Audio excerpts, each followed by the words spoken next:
education টিকে আছামছন সকলোকে স্বাগতম জনাইছোঁ বন্ধুসকল ফাইনেলি আপোনালোকৰ কাৰণে গুড নিউজ আহিছে আৰু এই গুড নিউজটো হ'ল যে সিটেট ৰিলেটেড আৰু সিটেট ৰিলেটেড এই কাৰণে কাৰণ বহুত দিন ধৰি যিহেতু সিটেটৰ কোনো নটিফিকেশ্যন ওলোৱা নাছিল কিন্তু এতিয়া নটিফিকেশ্যন আহি গ'ল ইয়াতে আপোনালোকে দেখিছে যে 8 ফেব্ৰুৱাৰী তাৰিখে 2026 চনৰ সিটেট এক্সাম আৰম্ভ হ'ব ষ্টাৰ্ট হ'ব তাৰ মানে আৰু পেপাৰ 1 আৰু পেপাৰ 2 132খন চহৰত এই সিটেট পৰীক্ষা অনুষ্ঠিত কৰা হ'ব ইয়াৰ লগে লগে সিটেটত অফিচিয়েল ৱেবছাইটত গোটেইবোৰ ডিটেইলছ পাই যাব মই এবাৰ অফিচিয়েল ৱেবছাইটটো আপোনালোকক দেখুৱাই আছোঁ বাৰু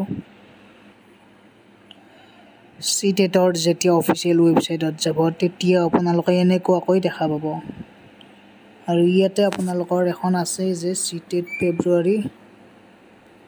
2026 ইয়াতে পাব্লিক নোটিছ এখন আছে আৰু এই নোটিছখন মই ডাউনলোড কৰি দেখুৱাইছোঁ বাৰু আপোনালোকক মই যে অলপ আগতে দেখুৱালোঁ এই সেম নোটিছ এইখন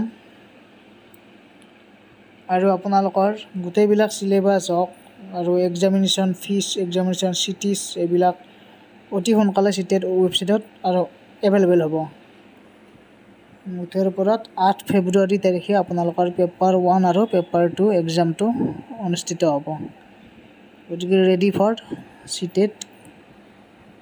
সিটেট ক্ৰেক কৰাৰ কাৰণে সকলোৱে সাজু হৈ আছে আৰু বহুত গুড নিউজ এইটো সকলোৱে শ্বেয়াৰ কৰি দিব ধন্যবাদ থেংক ইউ